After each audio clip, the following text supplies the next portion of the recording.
Dito sa video na to, may isang lalaking nakikipag-usap sa may-ari ng isang kainan. Normal lang naman na makikita natin dito at ang sabi pa ng lalaki, nasaan daw ang CR. Kaya itinuro ng may-ari kung nasaan ang CR. そしたら、大丈夫ですよ。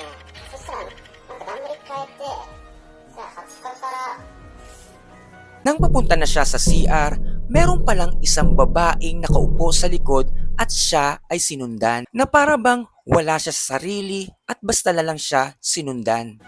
続き来月のそのぐらいまでで、どっか抑えられる日で、そしたらこっちから電話しますよ。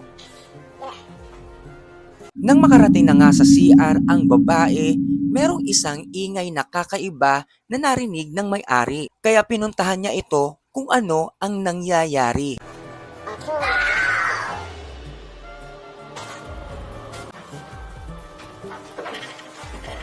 Sa oras na yon, ang video ay nakaplay pa rin. Habang chinecheck ng may-ari ang lalaki na nagpunta sa CR sa hindi inaasahan, meron na nang biglang nagpakita sa video.